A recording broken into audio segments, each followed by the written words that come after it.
छत्रपती शिवाजी महाराज की। आजच्या मुख्यमंत्री महिला सशक्तीकरण अभियानाच्या निमित्तानं या ठिकाणी खास करून उपस्थित असलेले आपल्या विभागाचे प्रांताधिकारी आदरणीय अहिरे साहेब, शिवसेनेचे जिल्हा प्रमुख आदरणीय रावसाहेब पाटील, मंचावर उपस्थित असलेले कृषी उत्पन्न बाजार समितीचे सभापती गणेश पाटील, उपसभापती दादा, तालुका प्रमुख सुनील पाटील, गुराप्पा,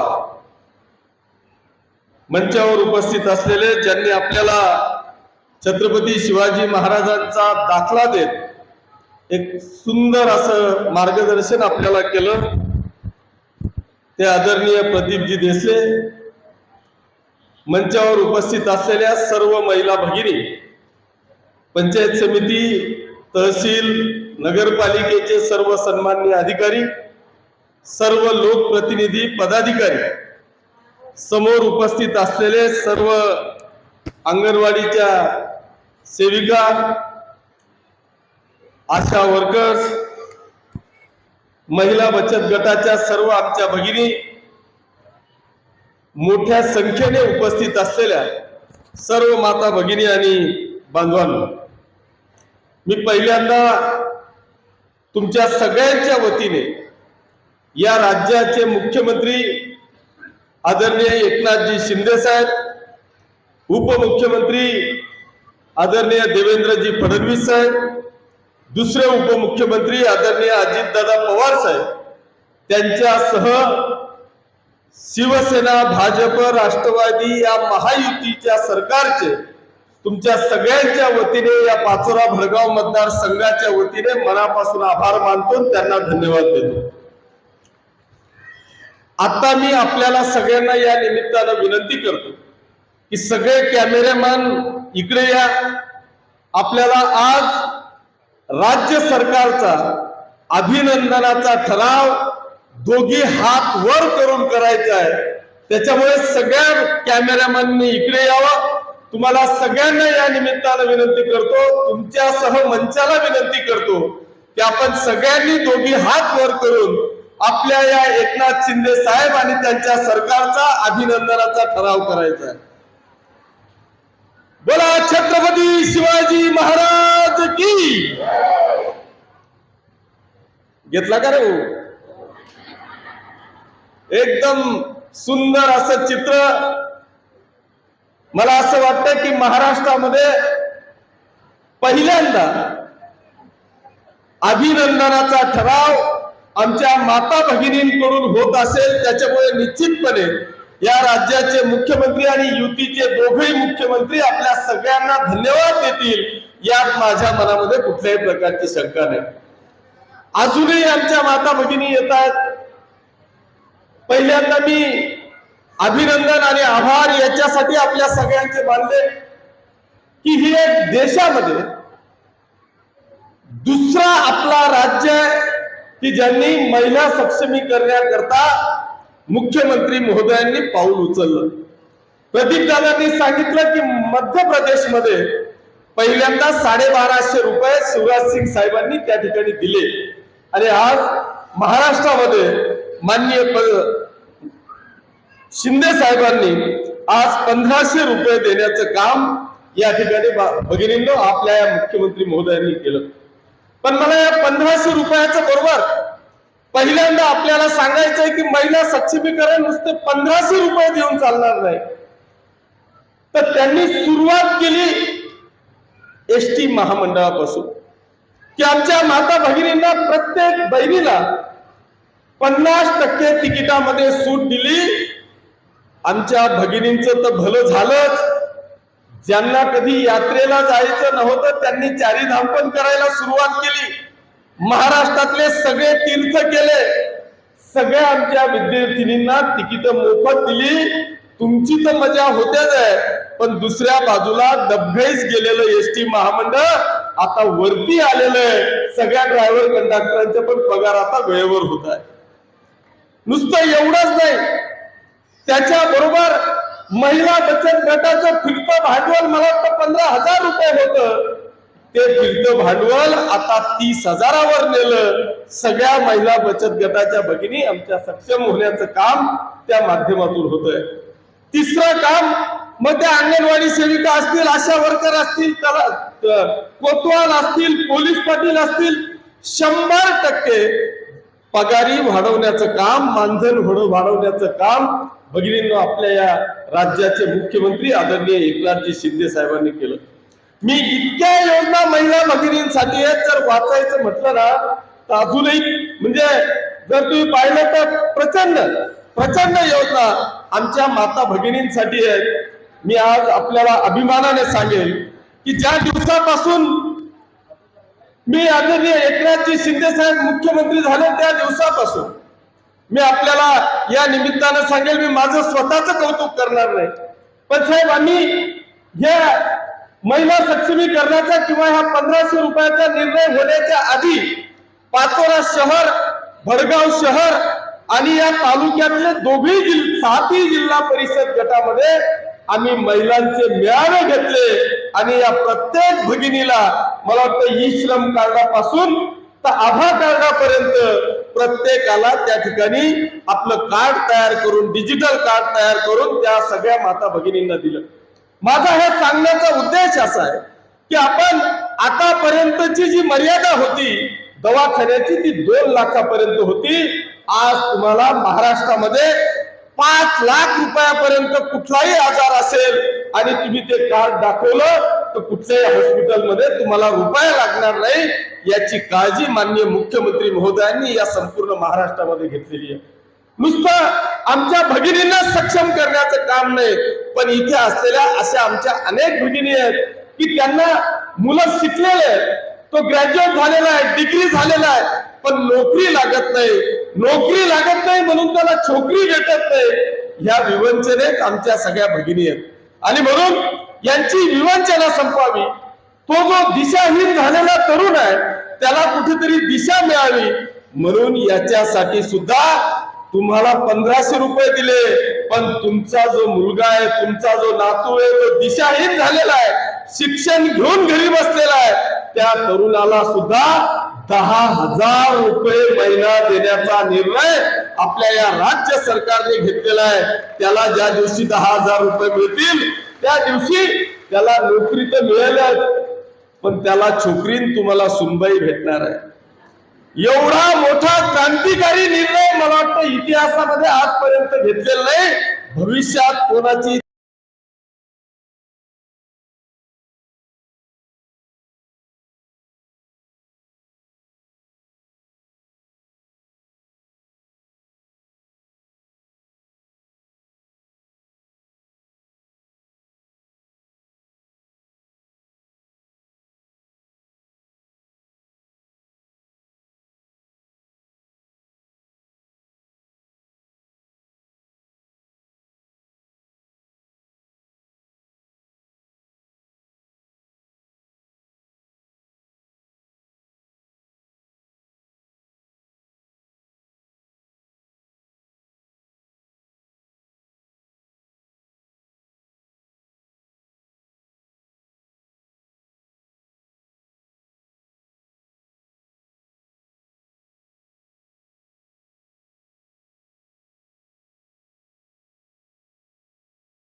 अनेक जे विरोधक आहेत ते तुम्हाला विचारतायत की ठीक आहे तुम्ही महाराष्ट्रातल्या बहिणींचं चांगलं केलं, पण महाराष्ट्रातल्या भावांचं काय करणार? त्या भावांच्या बाबतीत माझा तुम्हाला प्रश्न आहे की ह्याच भावांना मी लोकसभेचं इलेक्शन होतं, या विरोधकांनी सांगितलं की आमच्या सोयाबीन आणि कापसाच्या भावाचं काय? मी इलेक्शन मध्ये सांगायचो की या युतीच्या सरकारने या राज्याचे मुख्यमंत्री आदरणीय एकनाथजी शिंदे साहेबांनी घोषणा केलेली आहे, आता आचारसंहिता संपल्याबरोबर या राज्यातल्या शेतकऱ्यांना, कापूस उत्पादक शेतकऱ्यांना प्रति हेक्टर 5,000 रुपयाचं अनुदान देण्याचं काम राज्य सरकार करणार आहे. पण विरोधकांनी ते मानलं नाही. इलेक्शन झाल्यानंतर सुद्धा आपल्या या युतीच्या सरकारने शब्द फिरवला नाही. या महाराष्ट्रातल्या तमाम भावांना, तमाम शेतकरी बांधवांना 5,000 रुपये प्रति हेक्टर शेतकरी बांधवांना अनुदान देण्याचा निर्णय आपल्या या अधिवेशनामध्ये झाला. येणाऱ्या 2-4-8 दिवसामध्ये प्रत्येकाच्या खात्यामध्ये हेक्टरी 5,000 रुपये अनुदान देण्याचं काम या आपल्या सरकारने त्या ठिकाणी केलेलं आहे. असे अनेक विषय. त्याच्यामुळे ज्या विरोधकांना माझा उत्तर आहे की भावांसाठी काय केलं, तर त्या आमच्या सगळ्या भावांसाठी 10,000 रुपये महिन्याचा पगार देण्याचं काम आता राज्य सरकारने केलं. या सगळ्या भावांचं वीज बिल माफ करण्याचं काम आमच्या या राज्य सरकारने केलं. या भावांसाठी कापसाचं अनुदान देण्याचं काम आपल्या या राज्य सरकारने केलं. असे अनेक विषय आमचे भाऊ आणि बहिणींसाठी या आपल्या सरकारने करण्याचा निर्णय या ठिकाणी घेतलेला आहे. त्याच्यामुळे आपण काळजी करण्याची आवश्यकता नाही. माझी विनंती आपल्याला या ठिकाणी आहे, जसं प्रांत साहेबांनी सांगितलं की आमचं या पाचोरा आणि भडगाव तालुक्यातल्या 1 लाख भगिनींना हा लाभ देण्याचा उद्दिष्ट सफल करायचा आहे आणि त्याच्यासाठी तुमची, माझी आणि सगळ्यांची ही जबाबदारी आहे. सगळ्यांना या निमित्तानं विनंती करायची की आज जर का आपण पाहिलं तर अजूनही 45 दिवस आपल्या हातात आहेत. आजची तारीख मला वाटतं 6 तारीख आहे. 31 ऑगस्ट पर्यंत मुदत वाढवलेली आहे. म्हणजे हे उर्वरित असलेले 24 दिवस आणि पुढचे 31 दिवस असं जर का पाहिलं तर 31 आणि 24 जवळपास 56 दिवस, 55 दिवस आज आपल्याजवळ आहेत.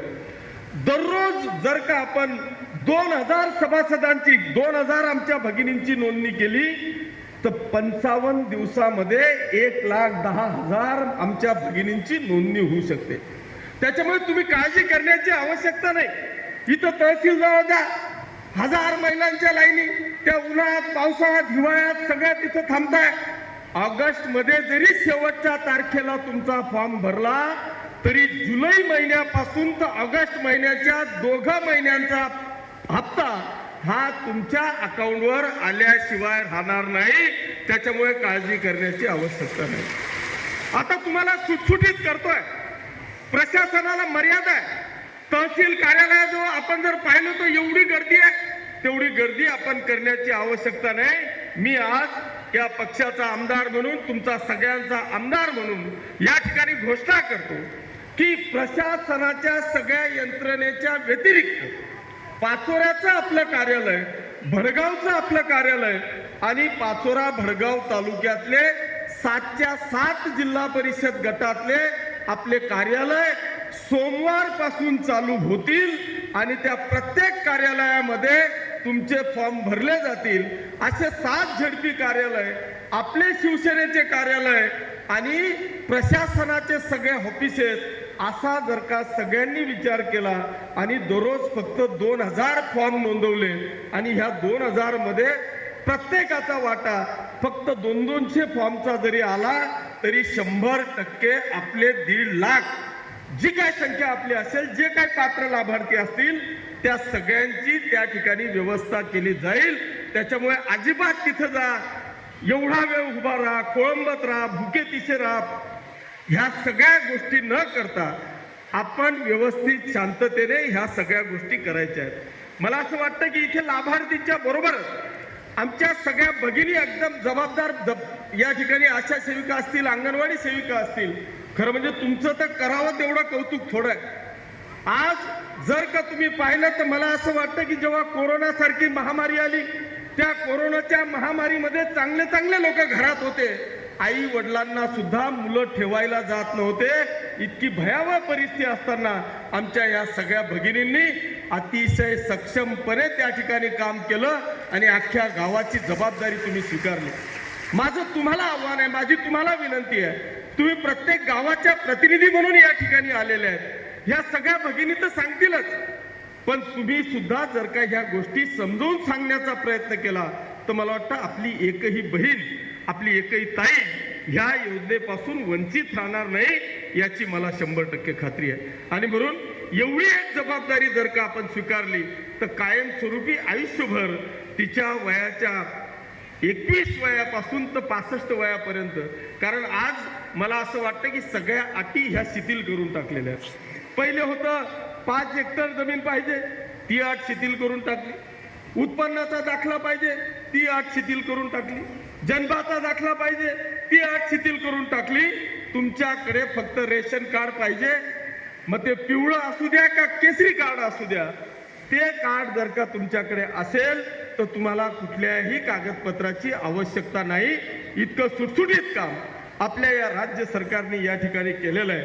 त्याच्यामुळे मी सगळ्यांना या निमित्तानं विनंती करेल की आपण ह्या गोष्टीकडे जास्त लक्ष केंद्रित करण्याची आवश्यकता नाही.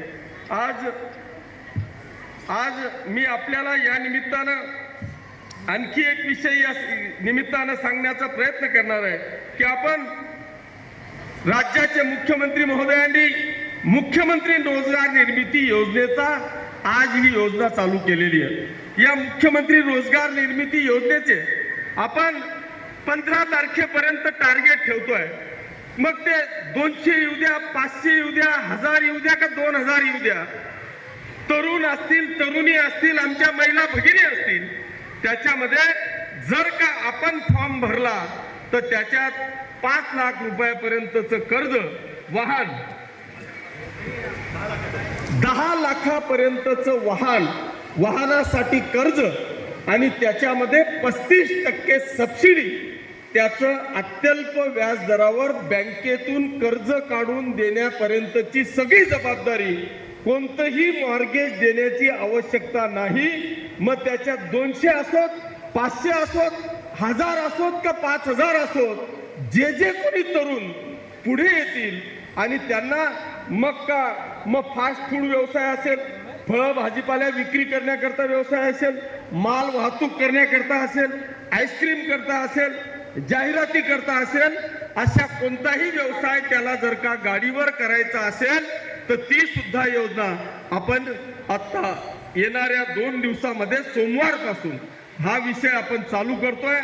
याचा देखील फॉर्म आपण सगळ्यांकरता खुला ठेवणार आहे. तुमचे मुलं असतील, तुमचा भाऊ असेल, तुमचा नातू असेल, या सगळा जर का तो शिक्षण झालेलं नसेल त्याला कोणत्याही अटी शर्ती नाहीत. तुम्ही फक्त फॉर्म भरा, आमची संपूर्ण टीम त्या नॅशनलाइज बँकेकडे जाईल आणि त्या बँकेकडून कर्ज मंजूर करून 95% कर्ज आपल्याला मंजूर करून दिलं जाईल आणि 35% सबसिडी त्याच्यात मिळेल. अतिशय अल्प असं व्याज असेल, कोणताच मॉर्गेज देण्याची आवश्यकता नाही. याची सुद्धा नोंद आपण मला वाटतं या ठिकाणी घेणं अत्यंत गरजेचं आहे. हे काय आपण काळजी करण्याची आवश्यकता नाही.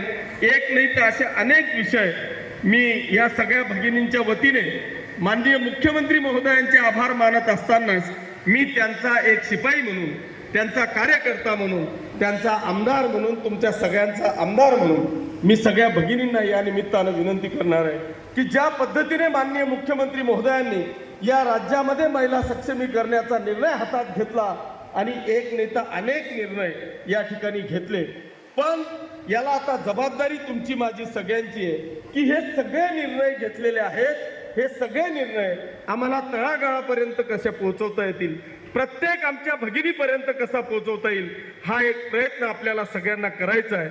मग ते महिला बचत गटांच्या संदर्भात असेल किंवा कुठल्याही संदर्भात असेल, मी आणि माझी ही सगळी टीम, मंचावर उपस्थित असलेले अधिकारी असतील, पदाधिकारी असतील, आम्ही सगळेजण आपल्याला ग्वाही देतो की हे सगळ्या गोष्टी आम्ही तुमच्यापर्यंत पोहोचवण्याचा प्रयत्न करूच. पण दुसरा एक विषय आहे की आपण हे सगळं करत असताना एका मागे एक चोरावर मोर चालू असतो. त्याच्यामुळे ही योजना आली की लगेच दलालांची सुळसुळाट चालू होतो आणि ते दलाल मी तुझं प्रकरण करून देतो, तू जाण्याची आवश्यकता नाही, तुझा फॉर्म माझ्याकडे दे, मी तुला तयार करून देतो.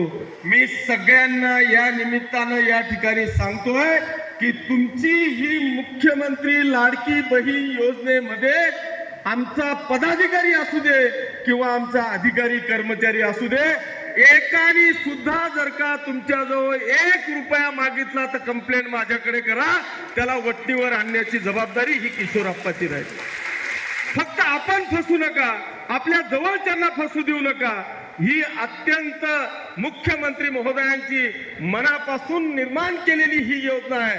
ह्या योजनेमध्ये आमची एकही बहीण लुटली जाणार नाही, तिच्या कुठेही तिला फसवलं जाणार नाही याची काळजी घेण्याचं काम निश्चितपणे आम्ही सगळे अधिकारी आणि कर्मचारी, पदाधिकारी, लोकप्रतिनिधी हे या ठिकाणी करतील अशी ग्वाही देतो. बाहेर थोडा पाऊस चालू झालाय. मी आता जास्त वेळ लांबवणार नाही कारण अनेक महिला आमच्या 12 वाजेपासून आलेल्या आहेत. सगळ्यांना एक विनंती करणार आहे, मी नाश्त्याची व्यवस्था केलेली आहे. बाकीच्या भगिनींचा नाश्ता झालाय पण ज्यांचाही राहिलाय शांततेमध्ये आरामात आमची सगळी टीम तुम्हाला नाश्ता द्यायला, चहा द्यायला सगळेजण तयार आहेत. घाई न करता जागेवर बसा, वाटल्यास जागेवर देऊ पण घाई करू नका. दुसरा विषय असा आहे की आज जवळपास 3000 फॉर्म आपण या ठिकाणी उपलब्ध करून दिलेले आहेत. जाताना गेटवर आपली टीम त्या ठिकाणी तो फॉर्म देईल. जर तुम्हाला पटलं तर फॉर्म भरून घ्या. जर तुम्हाला असं वाटलं की आम्ही घरी जाऊन फॉर्म भरून मग तो जमा करू तसंही चालेल. आणि आम्ही सोमवारपासून प्रत्येक जिल्हा परिषद गटनिहाय आणि दोघही शहरांमध्ये ऑनलाईन तिथं कॉम्प्युटर, प्रिंटर, वायफाय सगळी व्यवस्था त्या ठिकाणी करणार आहोत. अधिकारी महोदयांकडून सगळी ती जे काही वेबसाईट असेल, जी काही लिंक असेल ती सगळी लिंक आपण घेऊन तुम्हाला शहरापर्यंत येण्याची गरज भासणार नाही याची पूर्णपणे काळजी घेऊ अशी मी ग्वाही देतो. एक महत्वाचा विषय की जर काही इथे फॉर्म नाही मिळाला तर आपण व्यवस्था अशी करतोय की आमची सगळी टीम, आपले सगळे कार्यकर्ते प्रत्येक घरोघरी येऊन, गावात येऊन प्रत्येकाच्या घरापर्यंत हे फॉर्म पोहोचवणार आहेत, भरून घेणार आहेत. त्याच्यामुळे आपण ती चिंता करण्याची आवश्यकता नाही. अनावश्यक कुठे जाऊन लाईन लावून आणि आपले 2-2, 5-5 तास वाया घालून आपला वेळ वाया न घालवता आपण शांततेने हा उपक्रम करावा अशी एक विनंती या निमित्तानं मी करतो. आपण सगळेजण अवघ्या 2 दिवसाच्या फोनवर एवढ्या मोठ्या संख्येने आलात. खरं म्हणजे जे परवा क्रिकेटचं झालं, सगळे क्रिकेटर आले आणि जी मुंबईत त्यांना शुभेच्छा देणारी गर्दी उसळली. राज्याच्या गृहमंत्री महोदयांना असं वाटत होतं की इथे जर काही झालं तर माझी विकेट जाईल का काय. मी व्यासपीठावर बसलो तुमची सगळ्यांची झुंबळ पाहिल्यानंतर मला बी असंच वाटत होतं झालं काही उपाधी होते काय. पण इतकी चांगली शांतता, एवढी मोठी गर्दी असताना सुद्धा या ठिकाणी झाली. त्याच्यामुळे कुठेही कोणालाही गालबोट न लागता, धक्का न लागता आपण व्यवस्थित शांत या ठिकाणाहून जावं एवढी विनंती करतो आणि थांबतो. जय हिंद, जय